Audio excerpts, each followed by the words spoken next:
Merci. Merci Jean-Jacques pour la présentation. Au début, je me demandais, il y a quand même beaucoup de liens qu'on peut faire entre nos présentations. Je trouve ça me parlait énormément. Donc, on dit que je suis un peu déstabilisée. Ça va.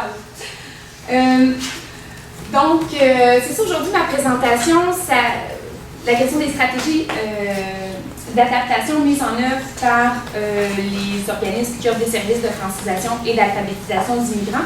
C'est comme une autre étape dans l'analyse des données de mon projet de thèse. J'avais travaillé plus sur les stratégies des individus, donc là, ça m'a donné l'opportunité d'approfondir davantage la question des stratégies mises en œuvre par les institutions. Donc, rapidement, le plan de la présentation. Donc, en même temps, on va au point 6, ça va me permettre de faire le point sur ce qu'on savait au point de vue des stratégies des individus pour voir de quelle façon ça nous renseigne pour mieux comprendre les stratégies déployées par les institutions.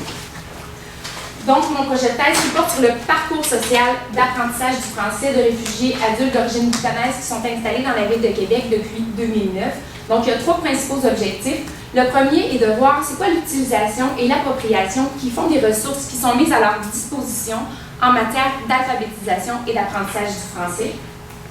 Le deuxième objectif est d'identifier les différents rôles que peuvent jouer toutes les personnes ressources qui se trouvent sur ce parcours d'apprentissage du français. Puis quand je parle de personnes ressources, ici, là, ça peut être très diversifié. Les bénévoles, les agents interculturels, les professionnels de la francisation, les intervenants au sein des organismes communautaires. L'idée, c'était vraiment de suivre leur chemin. Et le troisième objectif, celui que je vais approfondir davantage aujourd'hui, qui est d'identifier les différentes stratégies qui sont mises en œuvre par les institutions pour favoriser l'apprentissage du français et par le fait même leur intégration à la société d'accueil parce que les deux vont de pair. On ne peut pas les regarder de façon séparée. Donc, vraiment rapidement, quelques mots au sujet des réfugiés d'origine bhutanaise. Ils sont originaires du Bhoutan. Ils ont été forcés à quitter leur pays fin des années 80, début des années 90, une politique de nettoyage ethnique déguisée.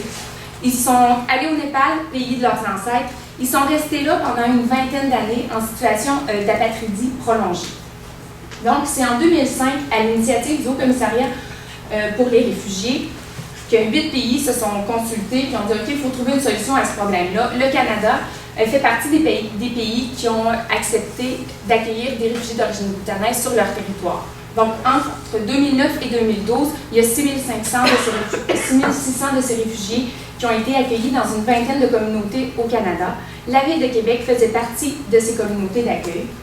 Donc, au cours de la même période, il y a à peu près 1000 réfugiés d'origine bhutanaise qui ont été accueillis dans la ville de Québec. Et à ce moment, ça représentait le plus gros contingent au Canada. C'est la ville de Québec qui en a reçu le plus grand nombre au moment de la réinstallation. Dès les premières années, suivant leur arrivée, même malgré le fait qu'ils présentaient une grande volonté de s'intégrer, puis par rapport à l'apprentissage du français, c'était des gens qui étaient vus comme très ouverts, très engagés, bien, il y avait des défis importants au niveau de l'apprentissage du français et de l'intégration en emploi. Donc, c'est une recherche qui met de l'avant une approche qualitative. En tant qu'ethnologue, c'est sûr que j'ai mis beaucoup d'importance sur le travail de terrain. Dès que j'ai tourné mon regard vers les réfugiés d'origine bhutanaise, je me suis impliquée bénévolement, notamment au centre multiethnique. Pour la collecte de données, j'ai fait des séances d'observation dans des lieux de francisation. J'ai fait 20 entretiens semi-dirigés avec les personnes ressources. Ces entretiens-là qu'on va regarder aujourd'hui, et 15 auprès de réfugiés d'origine bhutanaise. Quelques mots au sujet de l'approche théorique qui sous-tend l'analyse, ou du moins qui sous-tend l'analyse des stratégies déployées par les réfugiés. Là, il faut voir qu'avec ce qui se passe au niveau des stratégies des institutions et des établissements, c'est un petit peu différent. Donc, c'est la question du parcours, le paradigme du parcours de vie qui sous-tend que l'individu se développe tout au long de la vie. Il y a le développement physique, mais aussi le développement cognitif. Puis, dans cette perspective-là aussi, on perçoit la vie comme... on prend en compte les différents parcours de l'individu, les différents rôles qu'il acquiert, puis qu'il acquiert au cours de sa vie.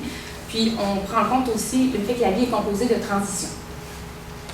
Donc, rapidement, jusqu'à maintenant, l'analyse des stratégies déployées par les réfugiés d'origine bhutanaise. Quelles sont mes principales observations? Bien, leur parcours d'apprentissage du français est similaire pour l'ensemble des réfugiés qui sont rencontrés au cours des 2 premières années qui suivent leur arrivée. Puis ça s'explique par le fait qu'ils participent au programme de francisation qui est offert par le Midi. Puis après ça, ils vont faire une deuxième francisation, souvent dans un centre d'éducation aux adultes. Ils reçoivent une allocation financière pour cette étape-là de leur parcours d'apprentissage du français, ce qui explique que c'est facilitant en fait pour la plupart d'y participer. Après ça, bien, les parcours divergent.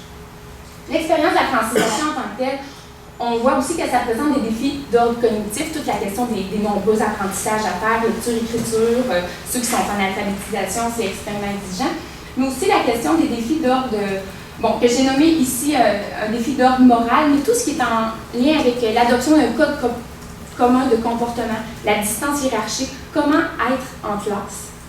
Il y en a parce que les normes sont différentes entre ce qui prévalait peut-être pour ceux qui sont allés à l'école au Népal, puis ceux qui arrivent en classe ici. Donc, ils font face à des conflits de valeurs importantes au moment de s'adapter aux façons de faire ici. Ce qu'on voit aussi, c'est que les personnes ressources qui se présentent tout au long du parcours d'apprentissage du français se présentent aussi comme une famille de substitution. Ils sont là pour les moments importants dans la vie des individus et les conseils qu'ils donnent peuvent avoir un impact sur leur trajectoire. Les individus mettent en œuvre des stratégies. Il y a des stratégies qui sont explicites par rapport quand ils sont en classe. Là, les plus jeunes, ceux qui ont eu l'opportunité d'être scolarisés pendant qu'ils étaient dans les camps au Népal, ont appris des stratégies d'apprentissage, sont capables bref, ils les utilisent quand ils sont en classe. Mais il y a aussi des stratégies émergentes, au sens que c'est pas une stratégie précise, c'est qu'il y a une opportunité qui s'offre, tiens, je vais la saisir, ça va m'amener ailleurs, puis comme ça, au fil des opportunités, ils créent leur stratégie qui va leur permettre d'atteindre l'objectif visé. Les stratégies que les réfugiés mettent en œuvre sont influencées par différents facteurs. Oui, il y a leurs aspirations personnelles, mais il y a également énormément d'éléments qui entrent en compte au moment de déployer la stratégie, mais aussi de prendre la décision. Assurément leur niveau de connaissance de la langue, mais aussi les responsabilités familiales. S'ils ont des enfants, s'ils doivent prendre soin d'un aîné qui peut être qui est vieillissant. Est-ce qu'ils ont des responsabilités financières? On voit aussi que les expériences vécues dans les camps de réfugiés, les expériences qu'ils ont réalisées là-bas, peuvent aussi servir de tremplin pour faire de nouveaux apprentissages ici. Puis aussi, au moment de... c'est des gens qui... La famille est importante au moment de prendre la décision. Bref, je pourrais dire ça comme ça. Est-ce que je vais aller à l'université? Est-ce que je vais déménager en Ontario? Peut-être que je vais déménager en Ontario finalement si ça permet à ma petite sœur de 15 ans de terminer sa scolarité en anglais parce qu'en français, c'est trop difficile pour elle. Donc, d'un coup comme ça, on peut peut-être... je veux dire perdre, je ne veux pas dire perdre, mais il y a toute une famille qui peut quitter pour assurer la réalisation des objectifs d'un membre de la famille. Donc, c'est ce qui nous amène aujourd'hui au nouveau corpus que je vais vous présenter. Donc, comme je disais, j'ai rencontré 20 personnes ressources. Comment je les ai rencontrées, ces personnes-là, je me suis laissée guider par elles. Le bouche à oreille a beaucoup fonctionné. C'est sûr que j'ai commencé par un agent en milieu interculturel qui sont les portes d'entrée vers le milieu. Donc, c'est un peu comme ça qu'au fil des rencontres, j'ai été référée. Elle-même me référait entre elles, en fait. Donc, j'ai rencontré là-dessus, sur les 20, il y en avait 11 qui intervenaient plus directement en lien avec l'apprentissage du français. 6 que j'ai nommé ici professionnels de la francisation, mais ça veut dire que c'est des gens qui offraient le programme de francisation du ministère.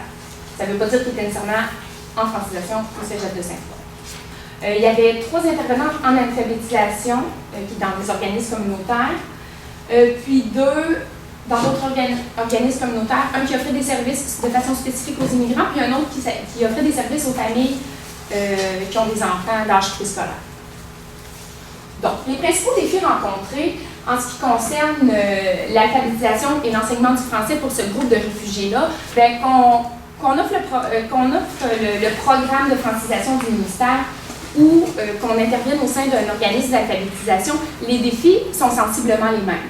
C'est sûr qu'au niveau de la communication, c'est très difficile parce qu'il n'y a pas de point de référence entre le népali et le français. Les groupes étaient très hétérogènes, il y avait une grande différence d'âge. Tout à l'heure, j'ai parlé des plus jeunes qui déployaient des stratégies d'apprentissage qui sont propices au cadre scolaire, mais pour les plus âgés, qui étaient en grande partie analphabètes, c'est pas qu'ils ne sont pas capables de déployer de stratégies d'apprentissage, mais celles qu'ils ont ne sont pas appropriées pour faire, nécessairement pour apprendre dans une classe. Puis aussi, ce qu'on m'a nommé, c'est que certains avaient peut-être des troubles d'apprentissage ou une légère déficience intellectuelle, mais comme au début, le sac de la langue est tellement grand, quand ils débutent comme ça en francisation, ils n'ont pas encore eu accès à ces services-là, ou bref, c'est comme si dans la première année, ils ne sont pas rendus là. Donc, c'est un défi. Ce qui est en gris, ça veut dire que c'est un défi qui est spécifique à ceux qui offraient le programme de francisation. C'est que les professionnels disaient que ce programme-là n'est vraiment pas adapté pour les gens qui sont analphabètes ou peu scolarisés. C'est difficile pour nous d'atteindre les objectifs. Le contenu n'est pas adapté pour eux. Ils devaient donc fournir du temps supplémentaire sur leur temps personnel pour créer des exercices pédagogiques adaptés à cette clientèle-là. En bleu, c'est ce qui est plus spécifique aux organismes communautaires. En ce qui concerne la scolarité, la connaissance du français, on pouvait avoir vraiment dans une même classe un analphabète, puis sa fille, par exemple, qui avait pu faire des études un peu plus avancées dans le temps qu'on était au Népal, et la présence non assidue des apprenants. Face à ces défis, les principales stratégies qui sont mises en œuvre au niveau de l'enseignement, là encore une fois, c'est sensiblement les mêmes. Il va vers des stratégies qui nous amènent vers du concret, des images, on manipule les objets, les enseignants se mettent en action, invitent les gens à se mettre en action aussi. On a parlé de l'importance d'instaurer un climat de confiance, d'utiliser l'humour, la confiance étant nécessaire pour permettre aux gens de se sentir en confiance puis d'aller de l'avant dans leurs apprentissages. Ce qui a été nommé aussi, les sorties dans les endroits publics, ça a été nommé plus souvent au niveau des organismes communautaires, pas juste pour, dans l'idée de s'approprier aussi le quartier. T'sais, on va aller faire une vraie interaction, on va y aller à la pharmacie, poser les questions, tu vas vivre l'échange d'interaction avec la monnaie, pour pas que ce soit juste une mise en scène du quotidien, mais que ce soit vraiment vécu dans le quotidien. Au niveau du contenu enseigné. Donc, tout le monde est d'accord pour dire qu'ils font les efforts puis qu'il est nécessaire d'adapter le contenu enseigné en fonction des besoins. Les défis, puis ça, les besoins, c'est les défis que les gens rencontrent au quotidien.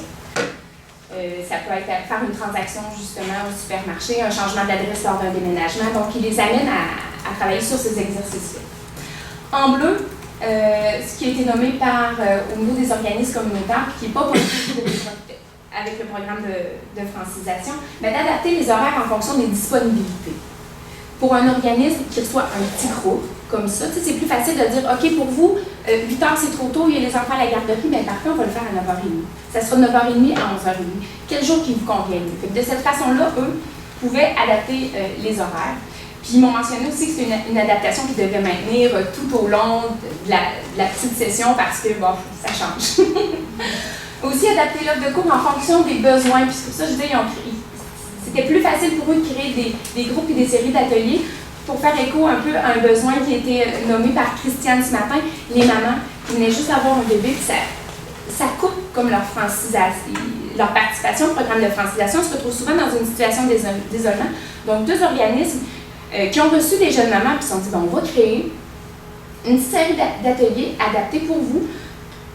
Donc, puis pour ça, par exemple, pour l'organisme qui offre des services aux familles d'enfants 0-5 ans qui n'avaient pas l'expertise au niveau de l'enseignement de la langue, sont allés chercher l'expertise dans un autre organisme. Ils ont dit, est-ce que tu voudrais participer à un projet pilote? Puis ça s'est fait assez au-dessus.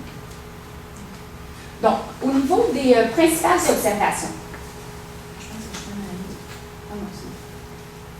Donc, les retombées un peu de toutes ces stratégies-là qui sont mises en œuvre, qu'est-ce qu'on observe? Bien, auprès des réfugiés botaniques, les professionnels et les intervenants en lien avec l'alphabétisation et l'apprentissage du français se présentent comme un des premiers liens d'attachement avec la société d'accueil. Et ça, ça a été nommé souvent dans les entretiens auprès des réfugiés botaniques. Puis, je pense qu'il ne faut pas sous-estimer le temps aussi que les investis à tisser le lien de confiance. Donc, c'est ça. Les espaces où on fait l'apprentissage du français se présentent aussi souvent comme un milieu de vie, puis ça aussi, c'est ce qui a été nommé, ça a été nommé encore d'une façon plus marquée avec les organismes d'alphabétisation, milieu communautaire, où même l'endroit en tant que tel évoque un espace de vie du quotidien. Là, il y en a un qui est situé dans une maison, il y a souvent une cuisine, les intervenants vont partager le temps des repas avec les gens. Parfait. On observe aussi que les stratégies déployées visent à soutenir le développement de l'autonomie, bien sûr, des apprenants. Ce qu'on observe aussi avec le milieu communautaire, c'est qu'en plus de l'autonomie, on dirait que les stratégies déployées visent à développer davantage la capacité d'agir. Ça veut dire que, puis c'est des valeurs qui ont été nommées aussi ce matin, on valorise la prise de parole citoyenne. Faire prendre conscience aux femmes qu'elles ont le droit de parole. T'sais, on ne veut pas juste qu'elles parlent français, on veut qu'elles comprennent qu'elles ont le droit de dire. On veut que les gens comprennent qu'ils vivent dans un espace démocratique, puis pour leur permettre de comprendre ça, bien, on leur fait participer à la vie démocratique de l'association. Il y en a qui tiennent qui ont des assemblées générales annuelles. Des fois, il y a des apprenants qui sont intégrés dans toute la préparation de ça. Et aussi, ce qui est aussi avec... ce qui se produit dans les espaces où est offerte la francisation du ministère, mais qui est encore plus marqué dans les organismes communautaires, c'est la possibilité de faire des rencontres interculturelles parce qu'elles sont aussi fréquentées par des gens de la société d'accueil qui ont des besoins similaires. Par exemple, les organismes d'alphabétisation, ce n'est pas de l'alphabétisation dédiée aux personnes migrantes, c'est de l'alphabétisation pour tout le monde. Puis il s'avère que des gens issus de l'immigration se présentent à leur pas et eux, ils les accueillent. Donc, principales observations auprès des professionnels et intervenants, mais c'est des gens qui sont profondément engagés. Ce qu'ils veulent, c'est le bien-être et la réussite des apprenants. Puis il y a vraiment ce souci-là d'offrir un enseignement et des services qui répondent aux besoins spécifiques. Toutefois, ce qui est ressorti dans les entretiens, puis ça, c'est plus marqué chez ceux qui offraient le programme de francisation, c'est que, le programme est vraiment pas vraiment adapté pour une clientèle peu scolarisée. Ce qui fait que comme le contenu n'est pas adapté aux besoins des apprenants, mais la progression est lente. Puis les professionnels disent qu'on manque de temps, qu'on manque de ressources pour être capable d'offrir tout le soutien qui serait nécessaire. Ce qui fait que pour ces professionnels-là, ça devient difficile, ça devient même épuisant. Puis, il y a des remises en question professionnelles parce que là, ils doivent, le programme du ministère étant, on a tant de semaines pour faire atteindre tel objectif, si l'étudiant a pas atteint cet objectif-là, tu peux le vivre comme un échec, alors que ce n'est pas nécessairement ta compétence d'apprenant, le problème est la compétence de professionnel. Le problème est plus grand que toi, finalement. Au niveau des organisations communautaires, il y avait moins d'insatisfaction qui était exprimée par rapport à la progression, je dirais, au service d'accompagnement qu'ils pouvaient offrir aux réfugiés d'origine bhoutanaise. C'était plus des questionnements. C'est toujours dans cette idée-là de comment mieux répondre à leurs besoins. Ils nous ont dit qu'ils voulaient apprendre le français, on leur a fait des ateliers sur mesure, mais ils ne viennent pas tout le temps non plus. Tu sais, pourquoi? Pourquoi, il me semble qu'on a tout fait, puis finalement, notre madame est venue 2 fois, c'est sur les 5. Sur les 10, elle est venue 4 fois. Tu sais, il y en a que c'est comme difficile de... Au niveau de l'évaluation des acquis, c'est comme c'est pas... comme c'est une offre de cours qui se développe de façon assez spontanée, il n'y a pas ces critères-là. Puis, qu'est-ce qu'ils ont vraiment appris? Est-ce qu'ils ont vraiment appris? Je ne sais pas. Puis ce qu'on voit aussi, c'est que au niveau communautaire, on est plus dans une logique d'accompagnement fluide. On y va par essai-erreur. On essaie ça, ça ne marche pas, on essaie autre chose. Puis que les stratégies aussi sont plus axées sur la personne et le développement des relations plutôt que de l'atteinte d'objectifs spécifiques au niveau de la connaissance de la langue. Donc, dernière diapo. Au niveau des recommandations, rapidement, pour les apprenants, reconnaissance et valorisation des acquis non académiques. Peut-être que certains réfugiés d'origine bhoutanaise sont analphabètes et peu scolarisés, mais ils détiennent quand même de nombreux savoirs. Ils ont la capacité de faire des apprentissages, mais peut-être que c'est dans un autre contexte où ça peut se déployer. Puis en ce sens, faire plus de place au vécu de l'apprenant au moment d'élaborer le contenu et les stratégies d'enseignement. En lien avec l'idée du parcours de vie, mais de prendre en compte la vie, l'expérience avant la migration et ce qui est vécu au quotidien dans la localité d'accueil. Je pourrais dire aussi rapidement, outiller les professionnels au niveau psychosocial. Les professeurs en francisation, ils ont une formation d'enseignant. Est-ce qu'il y a vraiment toute cette formation-là nécessaire à soutenir un nouvel arrivant qui vit une panoplie de vécu au quotidien? Peut-être valoriser ça un peu plus. Et diversifier les milieux là, et les modes d'apprentissage. Voilà.